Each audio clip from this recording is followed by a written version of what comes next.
Hello, everyone. Hello. Hello.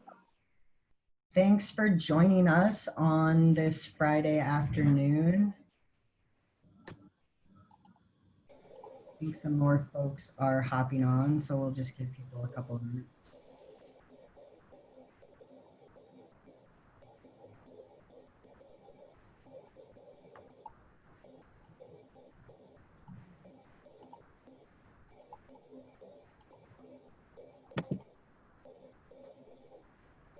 Looking for Kelly Dewar, waiting for Kelly Dewar. We just got off our other call, so she's joining in a second. And if you're not talking, if you could mute, that helps with feedback.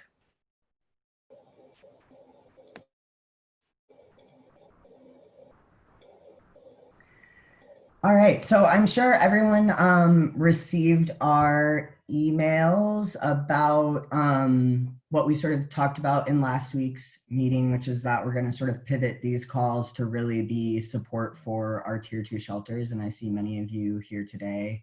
We're still leaving it open to others who might want to join, but our focus is really going to be hearing from you all and then figuring out how we can use this space and time to support you all. So I'm glad to see some folks who are here who have been joining these calls for a while that are not part of Tier 2 shelters. Hi, Kim, thanks for being here. And Kelly Dewar, who's on the call, will be sort of helping us help you as a Tier 2 support person. So Kelly, do you want to introduce yourself? Sure. Hi, I'm Kelly Dewar. I'm Maddie's foster care specialist. Really appreciate you guys coming today. I had some questions and I'm thinking maybe we can type answers in the chat. So of the Haas model, what are the things that you, somebody's got, oh, there you go. So what parts of the Haas model do you think that you will be struggling with the most?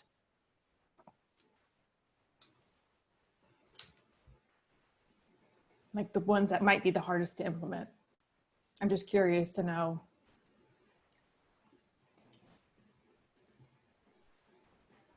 Yeah. And I'll add to that and say, what challenges have you already come across already?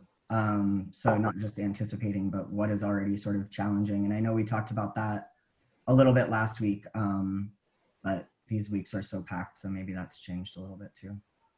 Mm-hmm.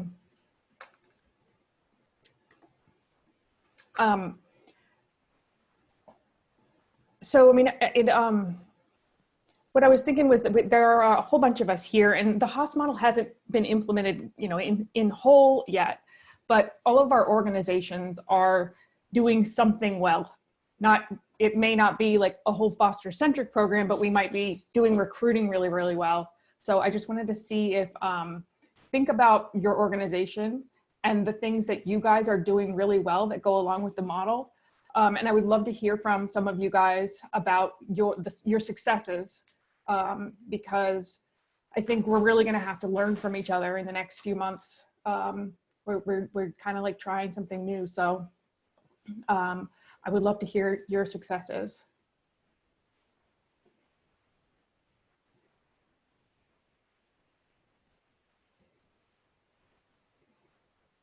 All right, I'm picking on Rebecca Gwynn. You guys have, your foster program is amazing. Can you tell us a little bit about what makes it work? The fosters? No. You know, we had an incredible response, just like everyone else did, and we're I think one of the things that we struggled with is how to manage a very suddenly much larger program. So I think we still have about 70% of our animals in foster. I don't know the exact numbers right now. We added staff to that effort, and we've got some amazing, really amazing foster coordinators. We did things like we try to keep our fosters entertained by doing something called Foster University, where each week they're given a different task to like teaching sit or something like that. And then they post their photos. My internet. Wait, you have to tell me more because that sounds really cool. The Foster University. So Yeah. I think every Monday we give them a task like crate training or teaching sit or something like that. And then we give them, some basic tools for how to do that. And then they can post videos and photos of their foster pets, learning the new trick or whatever. So we try to give them a different task every so often. So we have an army of people trying to help match up foster pets to adopters, because we still have this backlog of adopters that want pets, and we don't have as many animals in the shelter. So we've had a lot of, probably about 50% of our adoptions are coming direct from foster homes. So that's been successful. And our coordinators have been amazing, just staying on top of managing that. We tried Zoom office hours for a while, and that it wasn't all that effective, really. So people weren't using it. So, and it was just, so our foster coordinators were sitting in front of their computers for an hour each day with not anything to do. So it's been a full court press. We're doing it again this weekend. We put out a plea for fosters again, because our intake is starting to exceed our outcomes. And, for me, we've made a lot of investments in other parts of HOS, but it's not going to work if the foster program isn't solid and continuing to move forward. We really need to have most of our animals in foster care, or we won't have sufficient resources to do the rest of the program. So the pandemic gave us the opportunity to have a right-sized foster program for our intake. And as long as we can keep that going, I think we'll be successful with the other areas of HOS. Absolutely. Is that helpful? Is that what you're looking for? Yes, that was exactly. Okay, Very exciting. I really like that idea of the thing the fosters have to do every week. Do you guys use that on social, like the photos? Yeah, it's all Facebook. Yeah, Cool. And the fosters have their own Facebook group, so they're supportive of each other. Awesome. It's gotten to be a really great community. So we're always looking for ways to, give people that sense of belonging, that people are doing this because they want to do something good, and so we want to try to leverage that and support people with that. So it's been going surprisingly well for the number of people that flooded into the program all of a sudden. But we had 3 foster coordinators, and we've expanded that staff to 7 or 8 now. So it's because we have a lot of locations. So it grew overnight. Mm-hmm. Yeah, absolutely. That's awesome. Can I ask you a question on that? Did you find new staff, like new funding for staff, or did you move staff? Some staff we moved.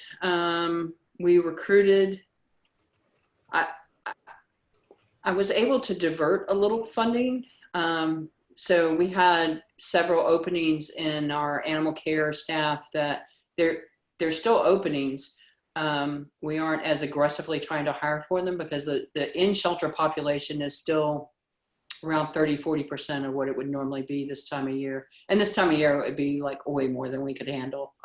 It's usually insane in July and August. So it's still low, but it's starting to creep up. So people are nervous. I mean, we also had to find a place to put all those people. So we actually had to repurpose one of our dog isolation wards to be a foster.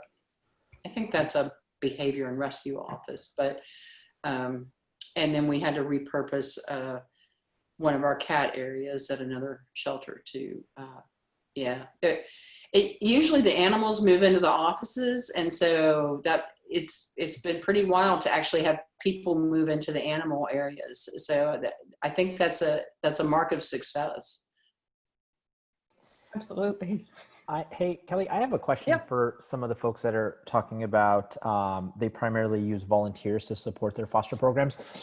Do you Yes. have job descriptions for those volunteers specifically that support so they have some structure? And also, what sort of training and support do you provide to those volunteers specific to those fostering responsibilities? And it seems like there are a lot of people on here who don't have foster staff or have few foster staff. And I'm wondering if it might be helpful to do one and have like a panel of organizations that have volunteers in, staff, usually staff roles for the foster program to kind of show people how to kind of get that going. I don't know, but I'm sorry, I just cut you off. Oh no, I was really just looking for information from the folks that are saying that they're utilizing fosters. Is what sort of structure have you provided for them in order to be successful in those volunteer positions?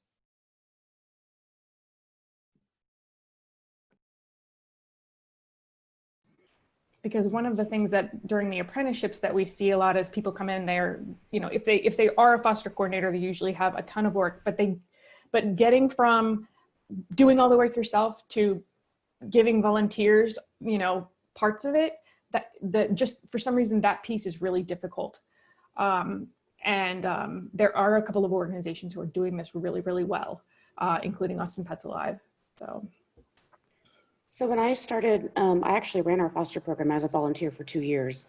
And what we did is I was the foster manager, and then we had foster teams underneath me. So I had a dog foster coordinator, I had a dog adoption manager, I had a medical clinic coordinator, and they were all volunteers themselves as well. But I didn't have to do across the board everything. I didn't have to, I did a lot of it, but I had teams to do it with me, and everybody was a volunteer. We didn't actually, I guess, Ellen, we didn't hire our first foster person until I became operations director, because we couldn't find anybody else that would do it as a volunteer at 60 hours a week anymore. So that's why we actually even started paying somebody to begin with in the beginning. So we went from 2008 till 2011 with just volunteers. Wow. And Jean had a good comment here. It was interesting about municipal shelters being worried about giving personal information due to the municipality. I first started volunteering in our county shelter in Fairfax, and they were under a police department at the time. And so they made, like, the people who were the higher level volunteers who were going to be accessing that information, they made us all volunteers in police service so that we could get that access, like, legally, and kind of cover their backs. I don't know. I mean, it depends on your organization, but something like that may be helpful.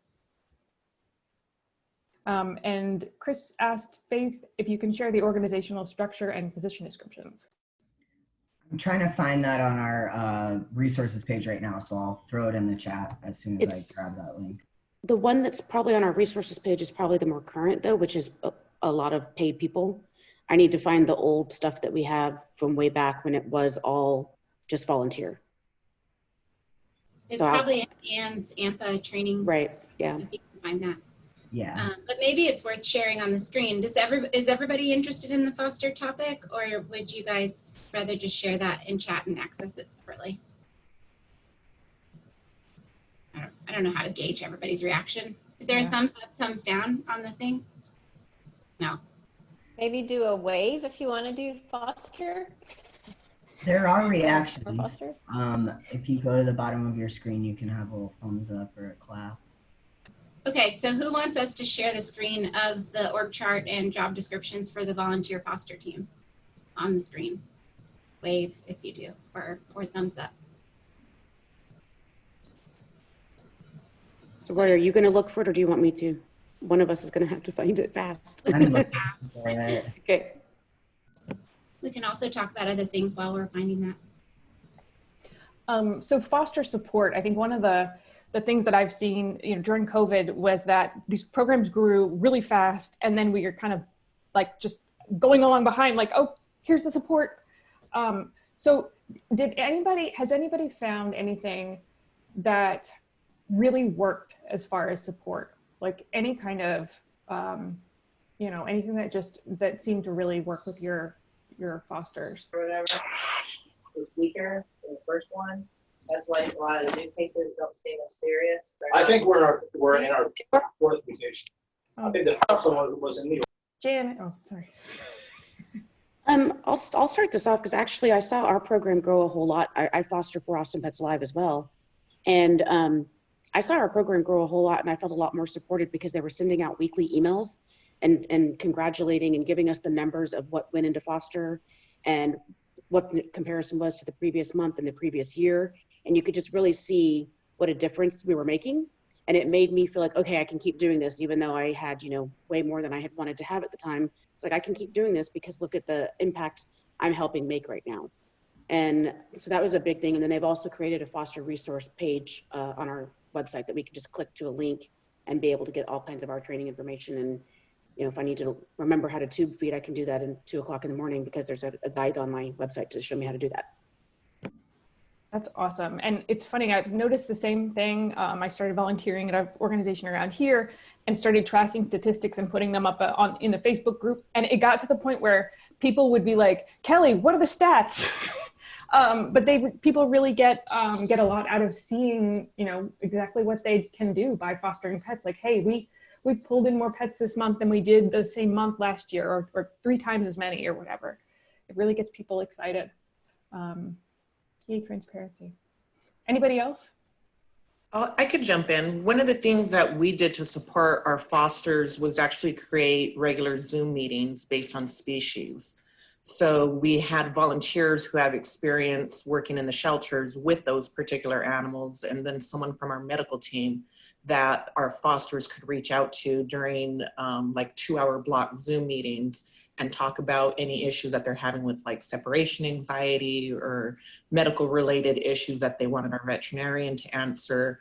And I think that really, really helped our fosters feel really supported. And we saw a lot of them who we were really, really blown away by how much dedication they had. And some of them were at like a really high frustration level with, the behaviors that they were seeing in the animal that had been in the shelter for 6+ months.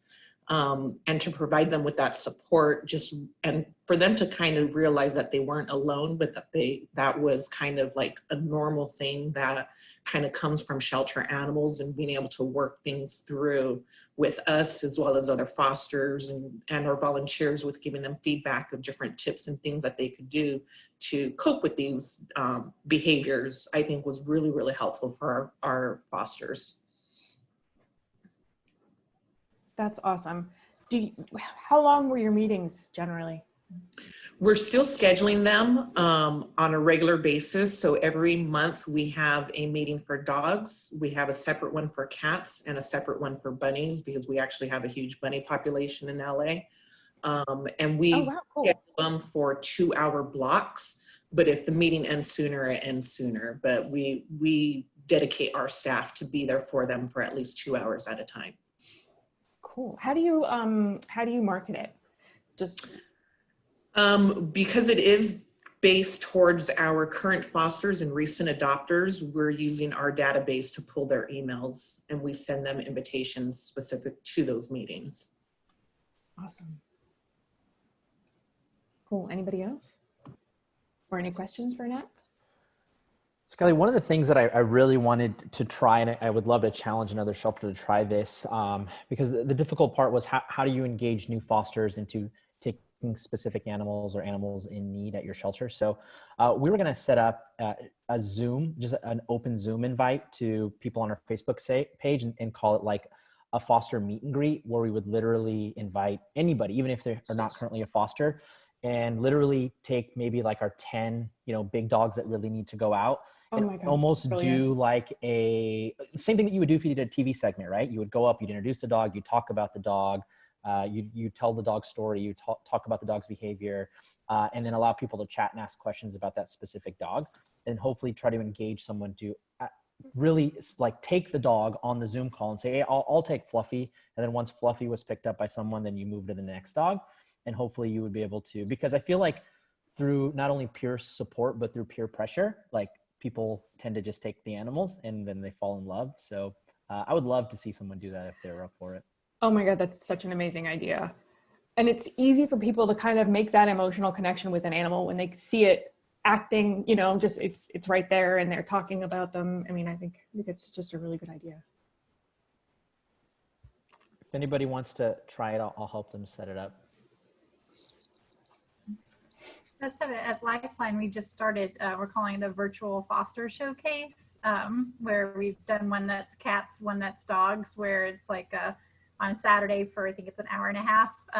We picked ahead of time certain fosters, you know, that people want to come on and do exactly like that. They're just showcasing their pet and advertising them, and it's been pretty successful so far. That's awesome. Cool.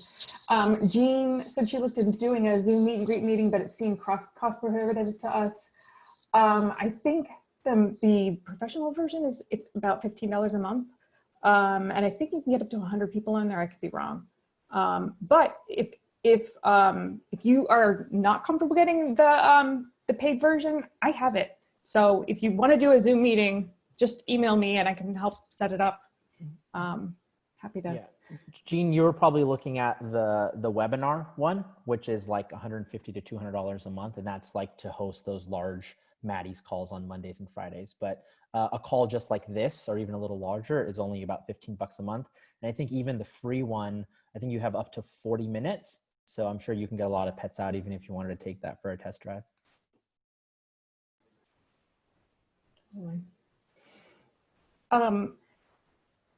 Did you guys have I don't want to forget about the organizational chart. Are you guys able to find it? Yeah, I have one version. Let me see. I'll share my screen. It's not exactly what I was looking for, but I think it's helpful.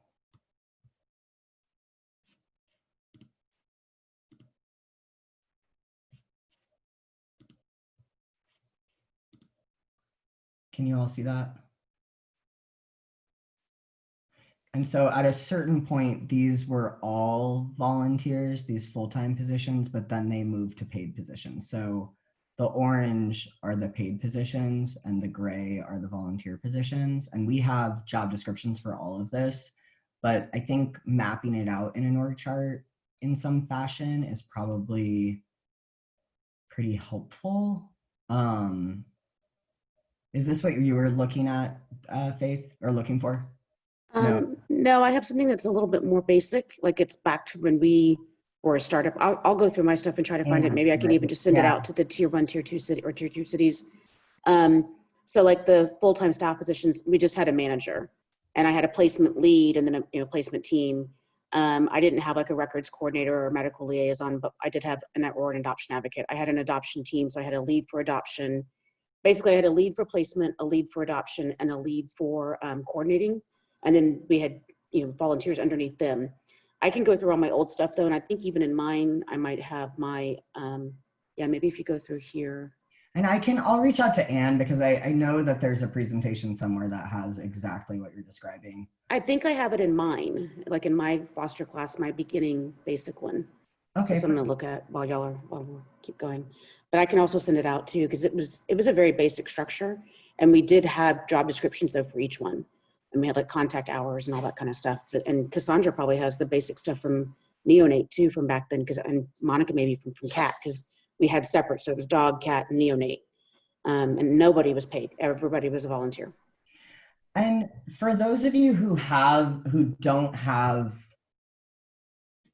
anyone in a paid position, I'm curious, like with changes that are happening in your organizations, is there a possibility of moving resources around to create those positions? And Chris, I'm going to ask you that question. So I guess the short answer would be sure, but it's not likely. We just don't have enough to move around. So, and I've been playing that shell game for 2 decades. So, and then some of them are competitive class positions too, and union titles. So if someone has standing in their current title and we were to create a new title and shift someone into it, they'd probably be able to revert back to this title, but if they didn't successfully score well on the new test for the new title, but then they'd be bumping someone out who's their colleague now. So I don't have enough positions really to play that game, but we are looking at what we have to, because I've done that with other titles previously. Does that help, or did I just confuse everybody? No, I think that's really helpful. And are others in a similar boat, or like are other people that don't have a foster coordinator thinking about trying to make that a paid position? Because if we're thinking about this sort of being a, you know, one of the pillars of success of HOS, I don't know. I'm just curious if that's a possibility or if it feels out of reach for those of you who have volunteers in those positions. That's a good question.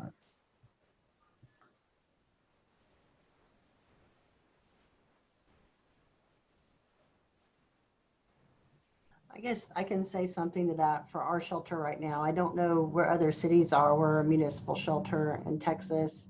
So we're struggling right now. A lot of our, the money that comes into the city, we're very much a tourist destination. We don't have a lot of other retail or things like that. And with salaries being paid through sales tax, we're hurting a little bit, and I understand that, you know, there might be some pay cuts coming down the line. So I don't know if, you know, creating new positions would probably really actually be pretty tough for us right now. I don't know if other cities are experiencing that, but, and I don't know exactly what the word's going to be just yet, but that's something we're looking at right now. Hey, Rory. Ellen was able to find our original stuff. She found some stuff from Anne. Do you want me to send it to you so you can share a screen, or do you want me to share a screen? You can share. You can. Yeah, you can share your screen if you have if it lets you. Yeah. Well, I was just pulling that up. One thing I was going to suggest, if I see that, I think it was Chris who's about to hire or wants to hire, I would strongly recommend putting into 30, 60, 90-day objectives and performance measures for those people that they have to recruit volunteer leads and have them in place, because what we see this all the time. We started as a 100% volunteer organization and then moved to a staff, mostly staff, honestly, organization. And there's just a disconnect when people are paid versus not paid. There seems to just be a disconnect between what people think they're capable of, what people think other people are capable of, depending on if they're paid or not. And so I think that's a good way to just have some accountability. So it's not just please have volunteers. It's like, no, your job requires that you have leads in these volunteer positions, so you're not doing it all. I don't know if that's possible in a government shelter, but I think it's worthwhile to put out front. Chris, how long is the probation period for your new staff?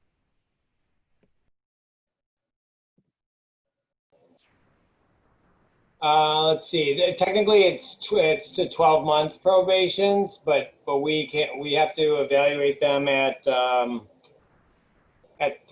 12 weeks, and you know, so we can either shorten it and appoint them permanently after 12 weeks, but before 12 months, or we can wait. Usually, we wait for the full year.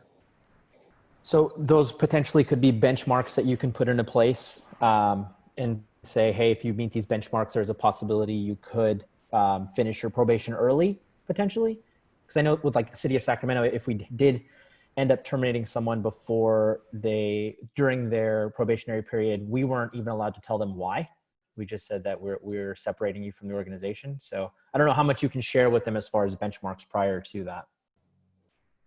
Yeah, maybe somebody else was on the verge of hiring. I don't have any vacancies, and so while I would like to be hiring, I don't see it in the near future. So here's just kind of a chart that we had way back when, I guess back in 2009, 10 and 11. And it has our dog foster manager, and we had a summary of our job description. And I remember when I signed on, I signed a piece of paper that I understood all of this, that I'd received it and understood it. And it just kind of had everything that we were responsible for.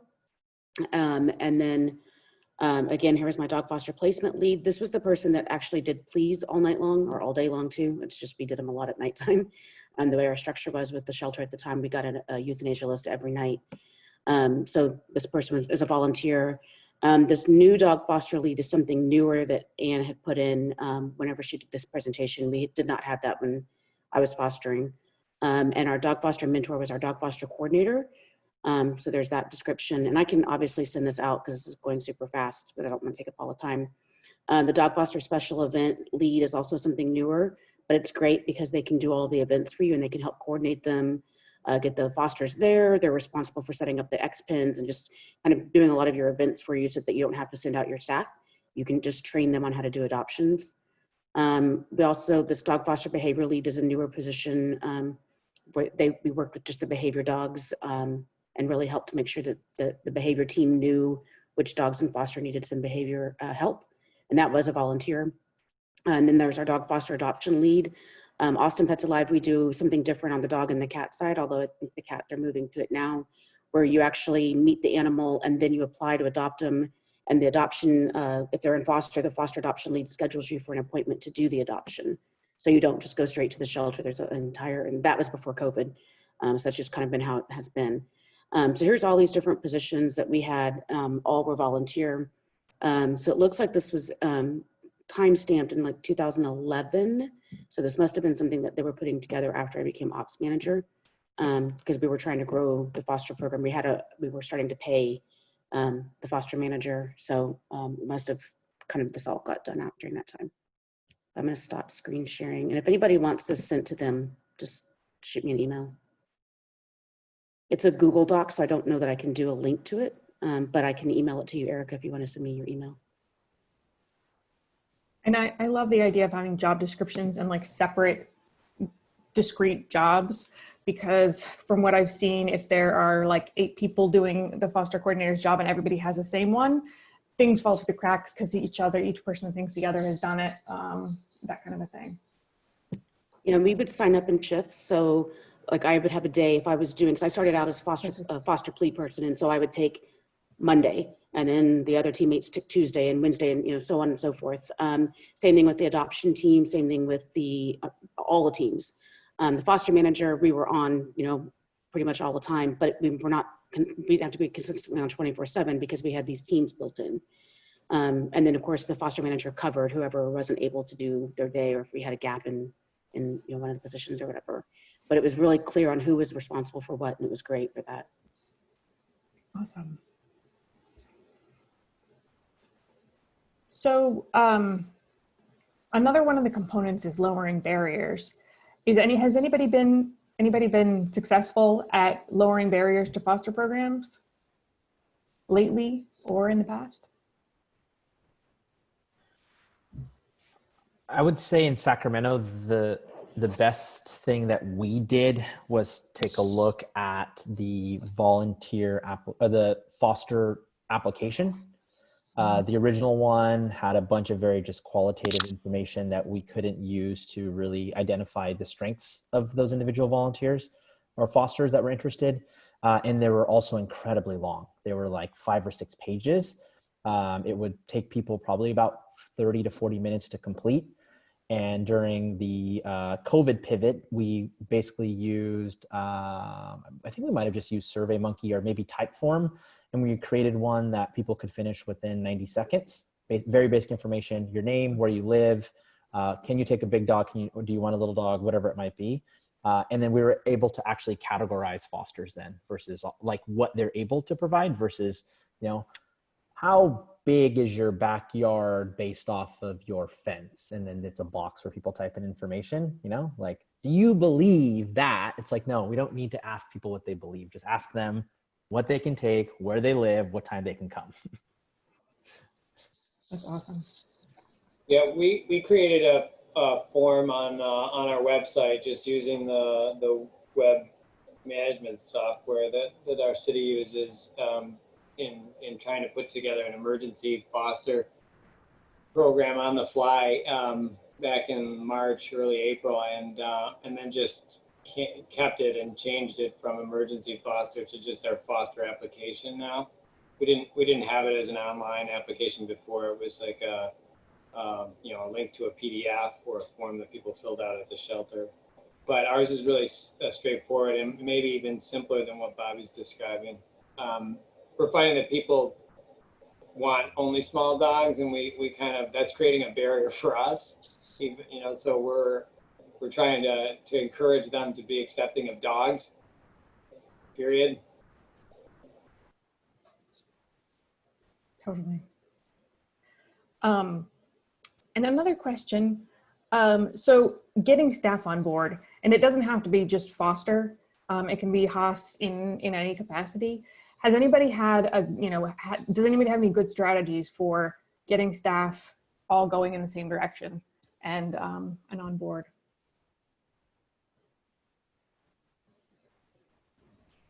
And to add on to that question, I guess, I noticed that some people in the chat were saying that they're having a hard time with messaging that this isn't taking services away, it's actually adding more services. Is that something that folks are dealing with, both with their staff and externally as well? And we've talked a little bit about this, but just want to see where everyone is with that whole conversation. I feel like I'm picking on you, Chris, but are you still having that same, and Erica and others who have been on these calls previously, is that still happening for you all? Yeah, so I think I brought it up last week maybe and said that there was some feedback I had gotten from some of our rescue partners. So in follow-up to that, I met with several of them, and it was actually a group of community cat, TNR, either individuals or groups, and then a couple of rescue groups were there, and yeah, they were definitely, the messaging didn't get to them well. There was some misinformation that went out that I took responsibility for, and I just and I offered them apologies and said, we've rectified that, but they were stuck on negativity, and even after I addressed all of the misinformation, they were focused on what we won't be able to do. I don't know how many times I heard people say, you're never going to be able to have enough foster homes to handle all of the animals. And, what about when people come to the shelter and it's locked, and what if they don't have a phone, and blah, blah, blah. It was like one thing after another. I'm venting, but it was a little bit like talking to my kids where they always have a but, and so I trudged through it, but clearly looking to do a better job in messaging to the volunteers on my team, who I'm hoping to meet with next week in a town hall meeting. So we'll see how that goes.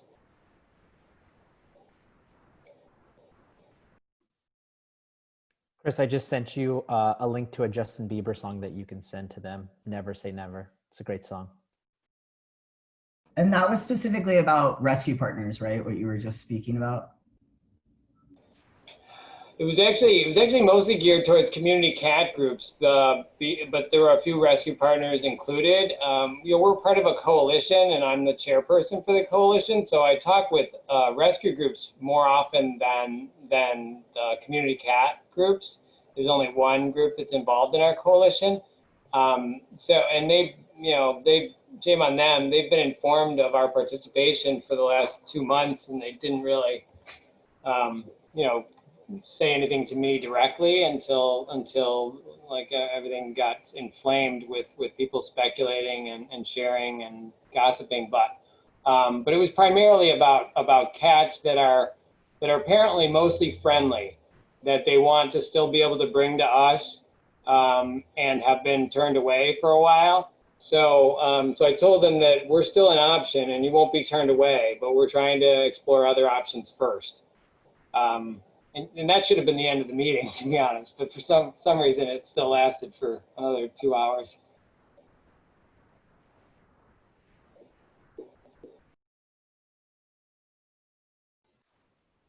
We've had So- similar response from rescue groups, and it's interesting because it's not necessarily the rescue groups, because I feel like we've communicated with a number of our rescue partners very effectively, I think, but their volunteers and fosters may not totally be on board where we're at. So we get it on social media, and we started last July 1st asking people that had healthy stray cats to leave them alone unless they wanted to bring them to be scanned or get them spayed and neutered.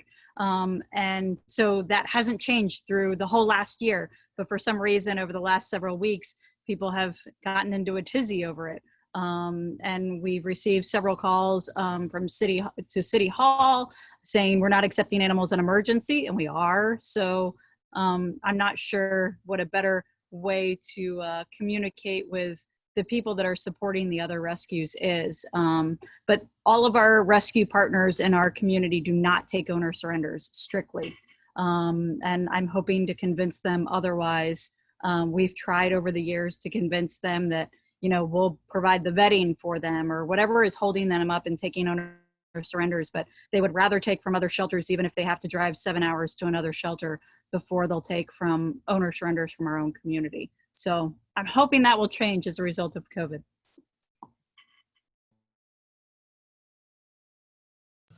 Do you use a program like Rehome or Home to Home on the website to try to get those people to do their own rehoming? That's a good question. So Home to Home, we are not allowed to because we are a municipality, and Home to Home has advertising. So we are in the midst of creating our own rehoming program using Chameleon. And so that is in the works, and we hope to have that done before the moratorium on evictions and those sorts of things in Florida expires on August 1. So hopefully in the next 2 weeks, we'll have that up and running and can offer that as a resource for people surrendering. But through the whole pandemic, I mean, unlike a lot of shelters, we've been taking in healthy stray dogs, but we've always been taking in the emergency surrenders. There just hasn't been a lot of them. So people don't understand that we're still taking them in. They see all the dogs on our website for adoption, so I'm not sure where they think they're coming from. Can I chime in again on the rehoming services? So I similar situation to Erica, but we actually have links to all three that I know of anyways: Rehome, Home to Home, and getyourpet.com on our website. So I have an MOU with Get Your Pet. We're partners with Rehome and Home to Home. I just put the link on and didn't ask for permission on that one, but so sheesh.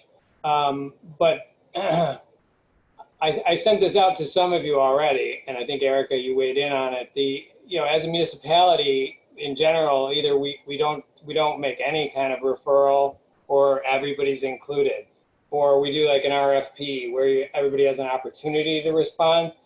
So I created like an RFQ a couple years ago and put it on our website, and no one goes to that page to find it. But so I've kind of satisfied that need, that I've got this ongoing request for qualifications for online rehoming services, and I use that as the justification for putting these links on our site. But the question I posed to some of you was then, since I have to either make none of them known or all of them known, it's kind of clunky.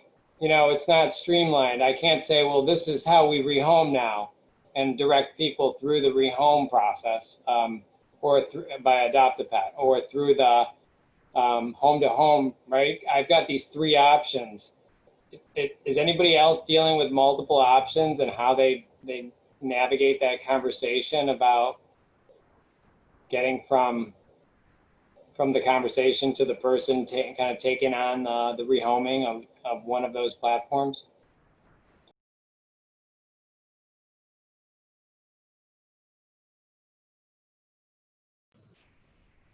And you said you have it spelled out on the website too, so it's user-friendly, like do-it-yourself user-friendly, or no? No, not yet. No, it's just one more thing, right? Yeah, thanks. I've got space on the bottom of the sheet here. That's actually what's helped us is having all that information on our website. And so when people call in, we say, well, you know, we're a municipal shelter.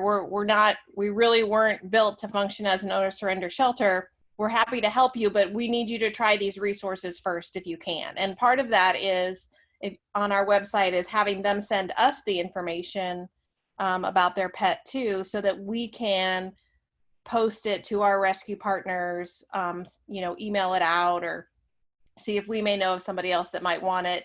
So it doesn't appear like we're not doing anything for them.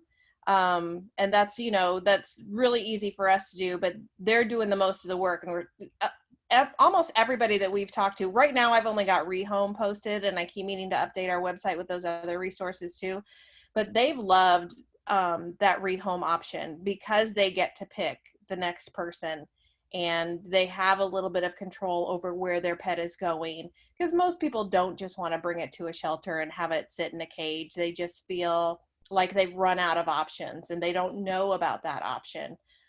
So that's, and I know people are using it because we've gotten a couple checks back from them. So it's been great. And we haven't had the animals come into the shelter either. So that's been a win as well. So I think putting it on your website so that you can refer that to them, and then offering that little tiny bit of help before they bring it to you would really help kind of motivate them to help use those. And something I would also recommend, if your organizations aren't yet doing this, is really the power of your website analytics and that data collection component, where make sure that you're looking at the specific click-throughs on all of your pages, especially if you have a rehoming section or a surrender your pet section. What sort of traffic month to month is that page receiving? What sort of traffic has it received over the last 3 years? Are you seeing an uptick? Are you seeing a fall off on that page? Because that one will help you forecast maybe an increase of people looking for information. But also, if you do see a high level of drop off there, it could be two things. One, they found what they needed, so it should tell you if they left to another page. Or two, if they click somewhere else on your page, then maybe you need to put a better definition of the information on that page. And if anybody needs help kind of looking at their analytics and walking through that, I'm happy to help any shelter that has access to them. We've been exploring we've always had the link to Rehome on our site, but we're trying to change it up. If you contact them, they give you a link that's specific to you.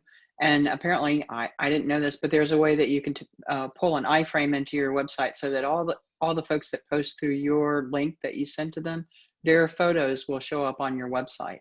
And so that way we're doing more than just say, here, go to this link and give that a try first. So we'll be able to showcase that. And we're looking at ways that our staff can streamline the process a little bit for people so that they're not just left to their own devices and a link. I don't know if that's gonna ultimately take the form of us posting the pets for them, but we were excited to learn about this way to pull all those listings into our site, so that, because our site does get a lot of adopter traffic, and so those pets will appear. We used to, I think this is just a change. We used to really shy away from that because we wanted just to give traffic to the pets in the shelter. And, the Hollis has changed, is always changing our thinking towards it's the whole community. We're responsible for all these pets. And so it's caused me to change my thinking about a lot of things in the way we are operating with other groups and the community. Yeah, we started posting those potential owner surrenders on our main Facebook page too, and just with the message, we're trying to prevent this animal from coming to the shelter, but its owner can't care for it anymore. And we'll have on our public Facebook page, I'll have any interested people contact the shelter so that we can have the owner contact those people, so we're not posting their personal information on a public Facebook page. But that's gotten some really positive feedback from our followers. I was a little nervous about it at first, but they really like that, unless the animal's not already spayed or neutered, and then we get a little bit of pushback. But we don't have a mandatory spay neuter law in San Marcos yet, so I just wait. I wonder, so are you able to distinguish between sheltered animals and public animals? It sounds like you are, based on what Jean said. Are you able to, Rebecca? Because I do think there's people, if they knew that a dog is in a shelter, might be more drawn to it, and then you can have your selective marketing that's happening naturally. Yeah, it'll be a separate page because it's a separate database. So it would just, they would, you know, someone would have to go to that page, but we can highlight it and do more to promote it. I mean, the point for me of all of this is that when people call for help, they get help. They don't just get, well, take a look at our website or something like that, that they get help, or they don't get a list of spay neuter resources in the community or something like that.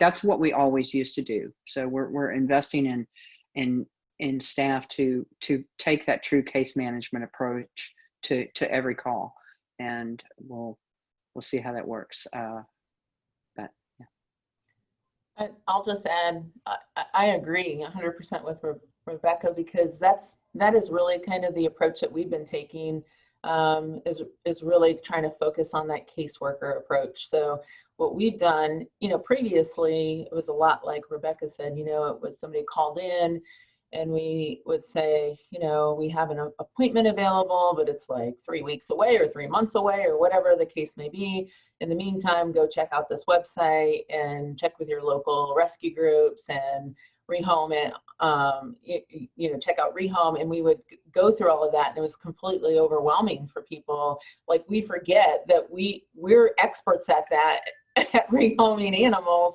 and the average pet owner has no idea where to start. And when you throw all of that information at them at once, it's completely overwhelming. It's not really effective. And so what we did recently is we, you know, we had our county create a new email address that was rehome@greenville, you know, county.org, and we assigned some staff who have nothing to do with intake. Like, one is an administrative support specialist, and then we have 2 kennel technicians, and between the 3 of them, they check those emails.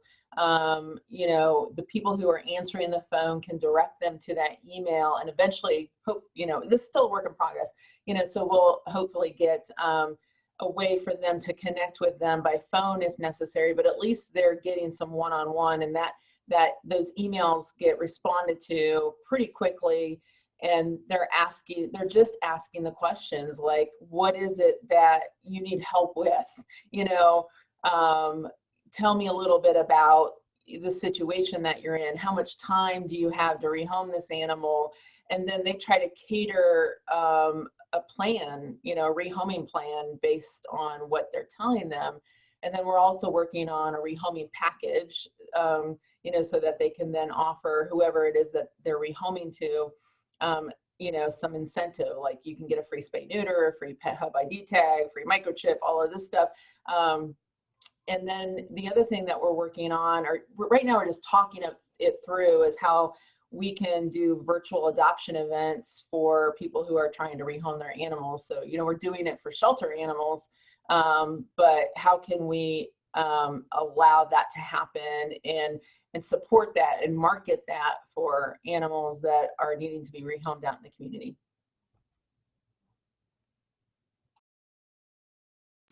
How much training do you think somebody needs to step into that role?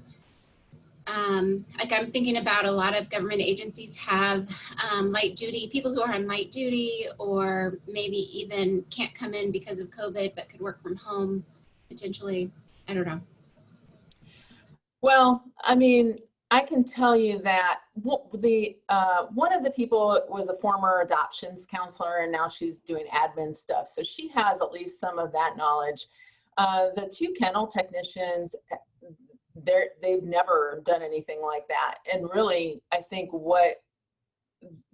the reason why we selected them is because they have the passion to do it. You know, they want to help. They want to get involved. They like the idea of doing something more than just cleaning the kennels all day and dealing with that. Not that that's all that they do, but, you know, to step away from that and be able to help people, those those are the folks that we were targeting whenever we were asking within our own organization, like, who would be able to help? You know, could you dedicate an hour or two of your workday to that? And we, you know, we're still collecting people, but you know, those are the initial. So I think really the big thing is passion, and we can train all of them on all the technical stuff.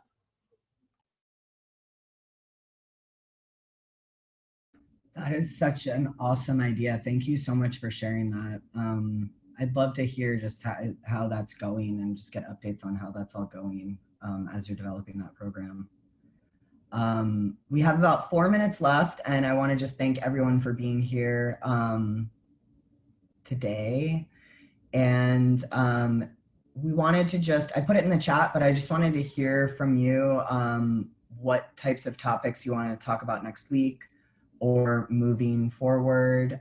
Anybody that you want us to try to get here to join us in this conversation. If you want to type that in the chat, or if people want to also use voices, that's great too. I'm hearing a lot about, and this goes back to last week too, but just this messaging. So I'm thinking that inviting some marketing folks who are working on that piece might be a great thing for next week if people feel like that would be useful.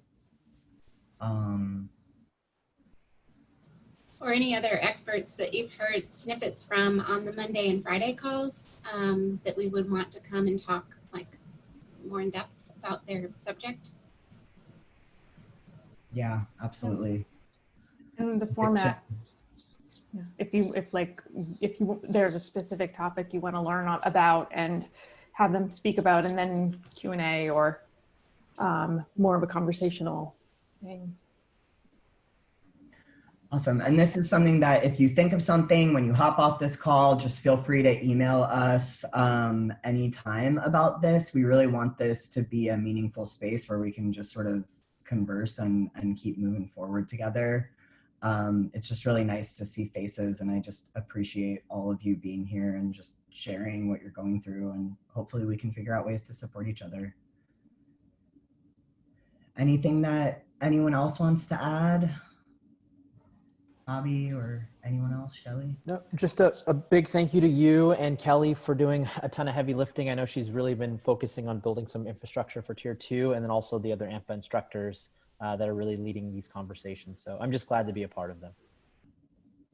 Absolutely. And Tier 2 guys, be thinking about it, because we'll be talking about it when we meet. And if you're not on Tier 2, you can always email me as well. But thanks guys for coming and for participating. Really appreciate it. All right. Well, I will see you all next week. Have a wonderful week. Have a great weekend. It's a weekend. Yay! It's the weekend. Yeah. Have a great weekend. Thanks.